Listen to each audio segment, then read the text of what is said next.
Hello everyone, मेरा नाम है Shivam Pandey and today we will be discussing about the ground water quality and contamination in this engineering hydrology subject.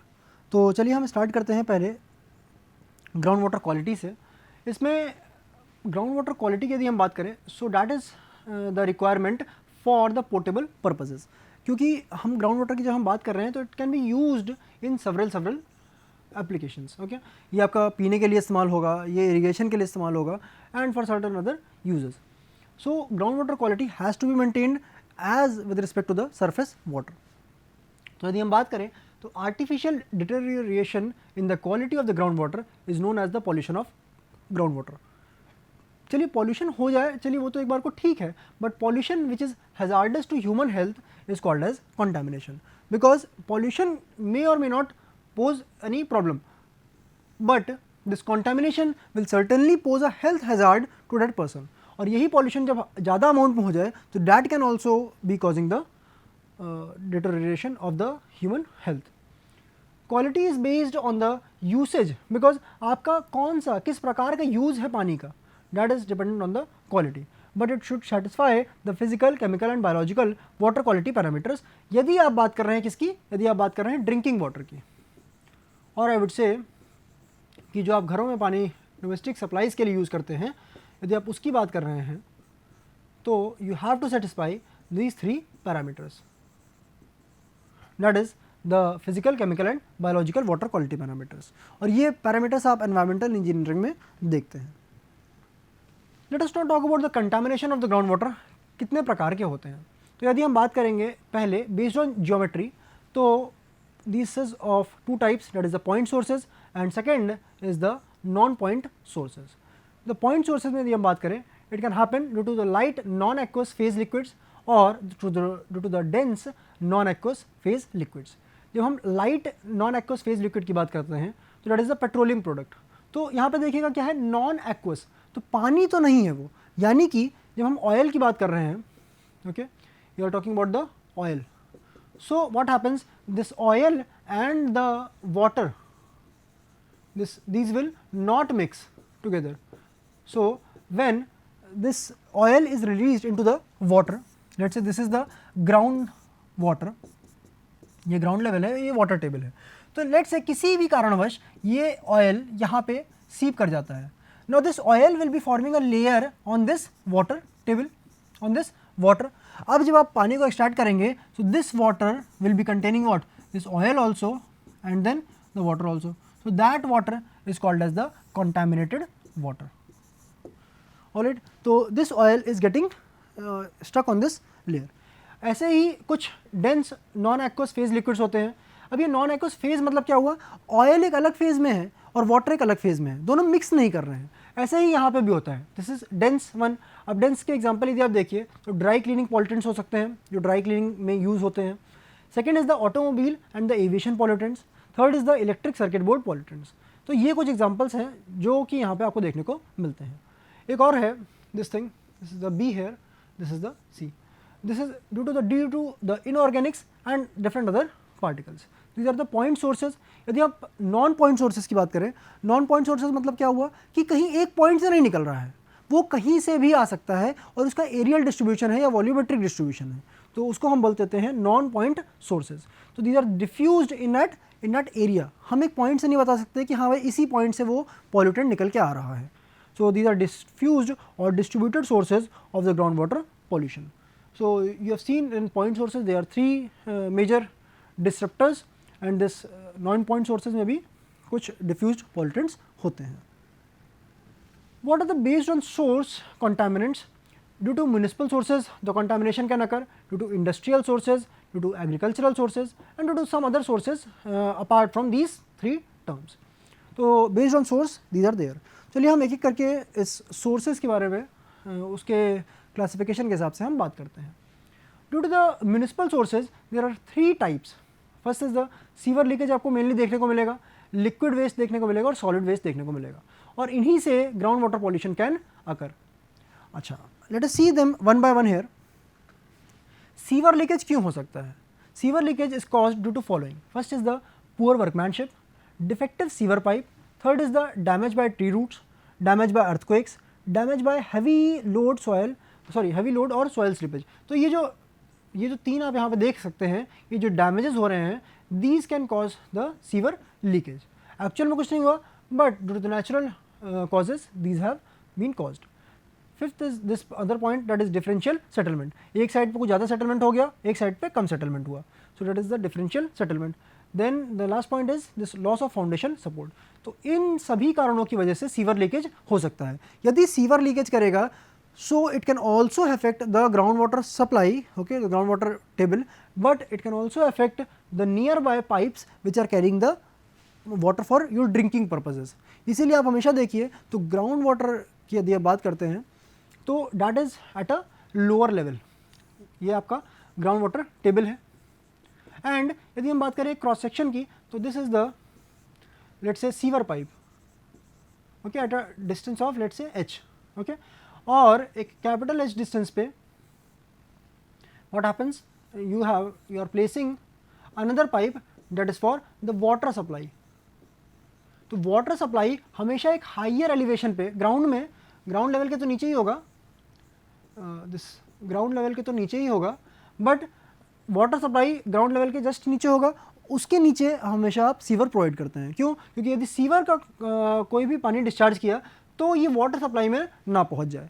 Also one thing more, that sewer is placed at a lower elevation, but ये ground water table से तो ऊपर ही है, तो जो भी leakage यहाँ पे होगा that will be coming and joining this ground water table. तो सीवर लीकेज के कारण जो प्रॉब्लम होती है ग्राउंड वाटर कंटामिनेशन में, वो आप यहाँ पे देख सकते हैं with the help of this diagram. Second is the liquid waste. The flow is as per the ground water flow gradient. जैसा भी ग्राउंड वाटर फ्लो किसी भी स्लोप के कारण हो रहा है, या फिर मैं कहूँ कि हाइड्रोलिक ग्रेडियंट के कारण हो रहा है, जहाँ पे लेंथ भी मायने रखती है और जो हाइट डिफरेंस है, जो एनर्जी डिफरेंस है, वो भी मायने रखती है। So this liquid flow can occur there. Solid waste की यदि हम बात करें तो these causes the leached flow, okay, और लीचेड जब फ्लो करता है so that will be getting inside the ground water. It poses the problems when there is a shallow water table और हैवी रेनफॉल। तो यदि मैं बात करूँ सॉलिड वेस्ट की, तो सॉलिड वेस्ट यदि आप लैंडफिल की बात करते हैं तो आपने लैंडफिल देखे होंगे, these are the heaps of solid waste। now certain these chemicals are produced, जिसको हम लीचेड बोल देते हैं, and these leachate basically get inside the ground। अच्छा, जहाँ पे भी सैनिटरी लैंडफिल बनाई जाती है वहाँ पे हमेशा ये एक बात का ध्यान रखा जाता है कि जो वाटर टेबल है वो थोड़ा वहाँ पे नीचे लेवल पे हो। क्यों? क्योंकि यदि ये वाटर टेबल ऊपर लेवल पे होगा तो this water table will get affected by this leached, और ये वाटर टेबल यदि अफेक्ट हो गई so it will be also posing the problem for the residents of the nearby areas who are extracting the water by the help of wells. So you have to see to these few points also. अच्छा, अब हम बात करते हैं, एक topic है that is the effect of domestic use of water.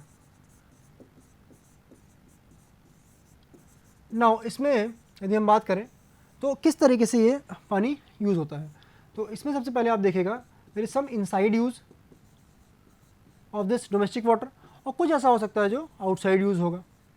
जब आप इनसाइड यूज़ करते हैं तो उस इनसाइड यूज़ में जो वाटर प्रोड्यूस हो रहा है that is the waste water, या फिर that is the solid waste. अच्छा, सॉलिड वेस्ट तो यहाँ से भी आउटसाइड वेस्ट से भी प्रोड्यूस, आउटसाइड यूज से भी प्रोड्यूस होगा। आउटसाइड यूज से जो वाटर प्रोड्यूस हो रहा है, जो वेस्ट प्रोड्यूस हो रहा है, that can directly go into as a recharge into ground water basin. Also some of the water will go into the storm water drains, storm drains। अब storm drains पे गया पानी तो it can also go into the river या फिर outfall or the oceans, ठीक है, ocean outfall। now what will happen, this waste water here, ये वेस्ट वाटर कहाँ पे जाएगा? ये वेस्ट वाटर दो जगह जा सकता है, या तो सेप्टिक टैंक में जाए या फिर ये सीवेज ट्रीटमेंट प्लांट में जाए, सीवेज ट्रीटमेंट प्लांट में, जो कि हम STP बोल दे रहे हैं। Okay, also this solid waste, इसको कहाँ पे डालेंगे आप? ये हमेशा सैनिटरी लैंडफिल्स में जाएगा, जो कि आप हमेशा शहरों में आउटर्स पे देखते हैं। Okay, it is a sanitary landfill. Now this treatment plant से क्या होगा, ट्रीटमेंट प्लांट से स्लजेस निकलेंगे, okay, this sludge will be getting form there. और एक चीज़ और क्या हो सकती है, reuse of water, the water can be reused by the after the treatment of the this waste water. और कुछ वाटर को आप क्या करेंगे, it will be discharge into the surface water streams, यानी कि जो रिवर्स हैं जैसे यमुना नदी में हो गया और इस तरीके से आप डिस्पर्स कर देते हैं। बट द थिंग इज़ कि यहाँ पे जो डिस्पर्शन होगा ना, ये this surface water stream has to be what, इतना डाइल्यूट करके आपको डालना पड़ता है so that the water does not get contaminated. But practically ऐसा देखने को नहीं मिलता है, which needs to be solved urgently. And this can also go in to the and this surface water stream वो क्या करता है, वो हमने देख रखा है कि ये रिचार्ज कर देता है ग्राउंड वाटर बेसिन को, जो हमने आर्टिफिशियल बाउंड्रीज में या फिर मैं कहूँ इमेज वेल के टॉपिक में देखा था कि किस तरीके से सरफेस वाटर स्ट्रीम रिचार्ज करती है ग्राउंड वाटर बेसिन को। और यही सरफेस वाटर स्ट्रीम जाके कहाँ मिल जाती हैं, जाके ओशियंस में जाके मिलती हैं। ओके, सो यहाँ पे ये बात हो गई। अब एक चीज़ और समझिएगा, सेप्टिक टैंक जो है वो भी स्लज प्रोड्यूस करेगा, और साथ ही में सेप्टिक टैंक क्या करेंगे, they will also be causing here what, recharge into ground water basins। यदि हम बात कर रहे हैं स्लज की, ओके, तो this sludge can move into the sanitary landfills, okay, second is it can go into sludge lagoons, and third thing sludge lagoons, and also it can move on to the ocean outfall, फिर ये बाहर जाके move कर जाए, okay, we have dispose the waste. तो ये इस तरीके से ये पूरा का पूरा ट्रैवलिंग है पूरे के पूरे वाटर का, okay, so that is the effect of domestic use of water.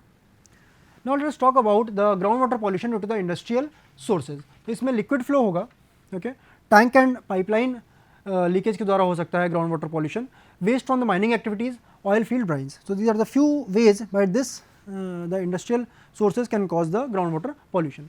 तो लिक्विड फ्लो की यदि हम बात करें तो this flows along with the ground water flow gradient, जो हमने पहले भी डिस्कस किया है in the municipal sources. Tank and pipeline leakage की यदि हम बात करें तो जो अंडरग्राउंड टैंक्स होते हैं, these are basically if they are leaking, तो क्या होगा, the whatever be the constituent of this tank and pipeline, जैसा कि आप जानते हैं कि बेसिकली ऑयल स्टोर होता है वहाँ पे। So in that case this immiscible liquid such as the oil moves till it reaches the water table and then it will be contaminating the water table. Third is the waste from mining activities. अब mining activities की यदि हम बात करें तो ये depend करता है कि कौन सा मटेरियल आप एक्सट्रैक्ट कर रहे हैं। तो जो मेजर कॉन्ट्रीब्यूटर्स हैं these are coal, phosphate and uranium mines. Other important contributors to the pollution of the groundwater are iron, copper, zinc and lead mines. Third point here is the less important contributors which are stone, sand, gravel, which these quarries are there. Oil field brines की बात करें, जब भी आप brines की बात करेंगे तो these brines are the saturated solution of the salt which includes the sodium, calcium, ammonia, boron, chlorine, this sulfate, trace metals and then total dissolved solid. तो इनके कारण भी ग्राउंड वाटर पॉल्यूशन अकर कर सकता है। Now let us talk about the effect of industrial water, the effect of industrial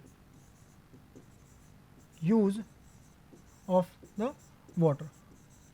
तो इस case में एक तो सैनिटेशन यूज होगा,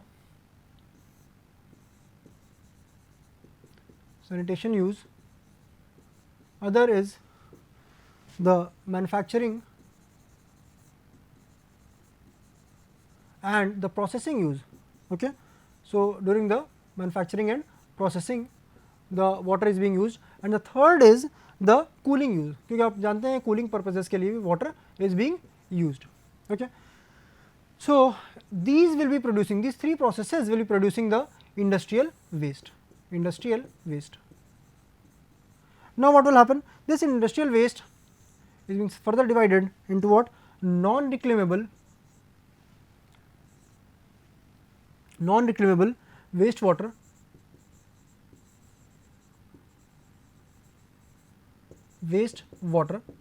okay, second is the solid waste, जिसके बारे में हमने पहले भी बात करी है. And third is the reclaimable waste water. Now this solid waste will be going into the sludge lagoon. Also this non reclaimable waste water can go into certain places. First is this कि ये ocean outfall या river outfall, यहाँ पे भी इसको outlet मिलेगा, ये वहाँ पे जाएगा. Second is the sanitary landfill, यहाँ पे ये non reclaimable waste water inject किया जा सकता है, पोर किया जा सकता है. And third is the deep well injection, deep well में इसका इंजेक्शन किया जा सकता है जहाँ पे इम्परमेबल रॉक्स मौजूद हैं. Okay, this is the deep well injection. And sanitary lagoon, और ये सॉलिड वेस्ट है, इसको भी आप डीप वेल इंजेक्शन से डाल सकते हैं. Sorry, not deep well injection but this sanitary landfill and also the ocean outfall. तो ये जो सॉलिड वेस्ट है, this can be poured into this sludge lagoon and this sanitary landfill and this ocean outfall. अच्छा, एक चीज़ और आप यहाँ पे देखिएगा कि this thing reclaimable waste water, इसको recycled water it can be there. Second is the municipal treatment plant, इसमें चला जाएगा ये. Third is it can be disposed of in streams, disposal in streams. So this is there, ये reclaimable waste water का हो गया. Municipal treatment plant से जो पानी है इंडस्ट्रियल वेस्ट वाला, that can goes into sludge lagoon, जो हमने पहले भी बात करी. Reusable water can be there from this municipal treatment plant, जिसको आप रीयूज़ कर सकते हैं for different purposes. Recharge into ground water basin, तो यहाँ से ये पानी कहाँ जाएगा, ग्राउंड वाटर बेसिन में. आप रिचार्ज करना चाहें तो रिचार्ज कर सकते हैं, recharge into ground water basin. And also it can move into the surface water streams. So in this you can see the effective industrial use of groundwater. Groundwater pollution due to agricultural sources. तो irrigation return flows है, animal waste है, fertilizer and soil amendments है, then pesticides, insecticides and herbicides है.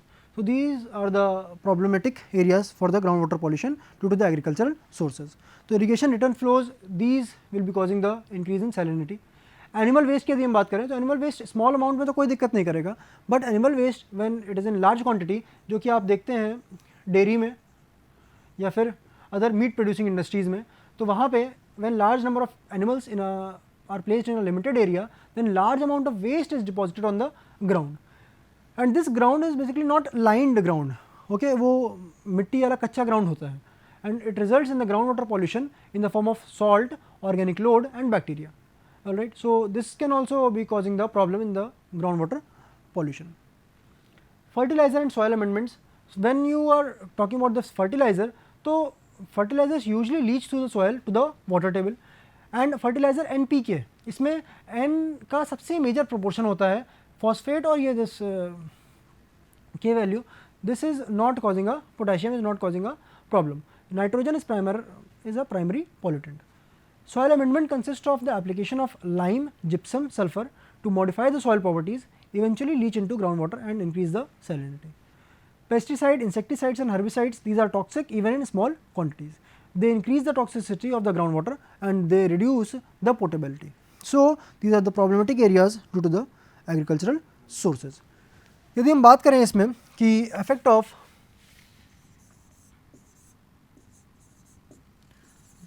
agricultural use of water,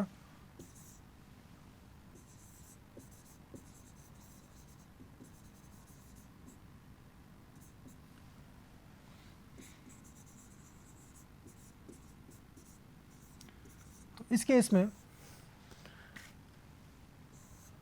agricultural solid waste is there. Also there is evapotranspiration. Third is this application of additives. Additives कौन से होते हैं? Additives are nothing but the fertilizer, जो आप additional आप add कर रहे हैं for increasing the productivity of the land. तो fertilizers हो जाएंगे इसमें. And the fourth source is the tail water, जो अंततः आपको मिलता है, this tail water. So this tail water can join the surface water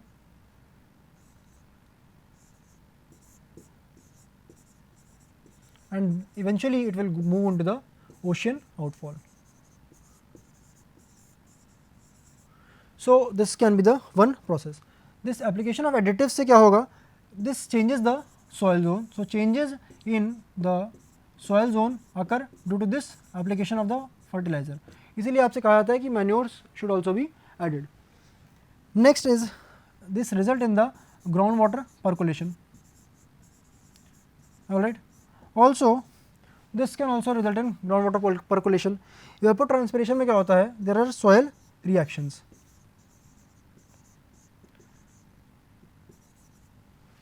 And in this case of this agricultural solid waste, these are placed into what, sanitary landfill. अब sanitary landfill में फिर वही problem किसकी, leachate की and also the gases. This soil reactions will be eventually getting into the groundwater percolation. तो ये जो पूरा आप यहाँ पे टेबल देख सकते हैं, that is causing the problem of groundwater pollution. Groundwater pollution due to miscellaneous and others, you can see here the urbanization, spills and the surface discharges, stockpiles, septic tank and cesspool, roadway de-icing, saline water intrusion and surface water. चलिए अब हम यहाँ पे बात करते हैं इनमें से सब टॉपिक्स पे. अर्बनाइजेशन से कैसे फ़र्क पड़ता है, urbanization that is due to the change in the land use, this groundwater can get polluted. In many cases it leads to increase in the nitrate, chlorides, TDS, that is the total dissolved solids, then sodium and chlorine and this potassium. तो इनके कारण भी groundwater pollution होगा. Spills and the surface discharges.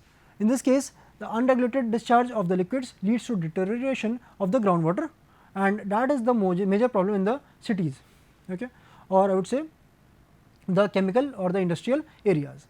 Industrial sites की यदि हम बात करें तो boil overs can occur, transportation loss can occur and then valve leakages can occur. So these can also pose a problem. Accidents involving the pipelines, storage tanks, railway wagons, oil tankers etcetera can be a problem. यदि हम बात करते हैं stock piles की, the solids stored near industrial plants, construction sites and large agricultural operations constitute the stock piles. तो ये होते हैं stock piles. Alright, due to the rainfall, leachate so formed containing the heavy metals or salts etc. may cause the groundwater pollution. When we talk about the septic tank and the cesspool, though these septic tanks are what you already know about the septic tank. Though a watertight basin, because it is such constructed that it is watertight, but if it is leaked it will cause the groundwater pollution. Cesspool क्या होता है? Cesspool is a large buried chamber having porous walls, okay, designed to percolate the raw sewage. So these are the sources of the groundwater pollution due to miscellaneous and other sources. Roadway D icing, तो ये D icing कहाँ पे होगी, जहाँ पे winter areas and जहाँ पे snowfalls आपको देखने को मिलते हैं. Salts used are NaCl and CaCl2 जो डी आइसिंग करते हैं रोड्स की, ओके, वहाँ से स्नो को रिमूव कर देते हैं. These will be causing the problem and they will cause the ground water pollution. Next is the saline water intrusion. This reduces the portability significantly. यदि कहीं पे नमकीन वाला आपको पानी मिल रहा है, okay, so that is due to the saline water intrusion, because the saline water has gone into the ground water and it has reduces the portability और the drinking ability of that water. Then surface water की यदि हम बात करते हैं तो polluted water bodies become sources of the ground water pollution. क्योंकि आप देखते हैं कि if there is some stream there, okay, this is the river or the stream, so this stream will usually recharge the nearby aquifer. तो ये जो नीचे ground water है, this will be getting the contaminants and it will get polluted. So इस streams के कारण भी ये हो सकता है. When we talk about the reduction of the groundwater pollution, अभी तक तो हमने बात करी कि contamination कैसे कैसे होता है. Now we will be talking about the reduction of the groundwater pollution. इसमें जो mechanisms हैं which are involved, these are the filtration, sorption, chemical process, microbial decomposition and dilution. इसमें जो पहला मेथड हम डिस्कस करेंगे that is the filtration. It removes the suspended pollutants, it can remove the particulates of iron, manganese and precipitates which are found by the chemical reaction. तो filtration जो basically होता है that will be reducing the ground water pollution by the use of suspended pollutants. Next is the sorption technique. अब sorption दो तरीके से हो सकता है, एक होता है एडजॉर्प्शन, एक होता है एब्जॉर्प्शन. तो यदि हम बात करें, अगर एक सिलिंड्रिकल सरफेस की बात करते हैं एंड ऐसे कि पानी इसके सरफेस पे बाहर से आके जुड़ गया है, ओके, इफ द वाटर और some chemical is getting stuck here on the outer surface, तो उसको हम क्या बोलते हैं, उसको हम बोलते हैं एडजॉर्प्शन. ओके, यदि यही पानी इंट्रूड कर जाए अंदर की तरफ और यहाँ पे आके इनर वॉल पे इंसर्ट हो जाए, इसको हम बोल देते हैं absorption. Okay, that is called as absorption. So absorption is the intermixing of the pollutant and the solute molecules. Softer materials की हम बात करें तो these are the clays, metallic oxides and hydroxides, and this is the organic matter. तो absorption में accumulation हो रहा है pollutant का water solid के interface पे, और absorption में क्या होता है, it is the intermixing of the pollutant and the solute molecules. तो softer materials में ये होते हैं. Nitrogen and sulfur are sorbed to a lesser degree. So with this we come to an end, and in this topic of chemical processes we will be covering in the next class. Thank you for today.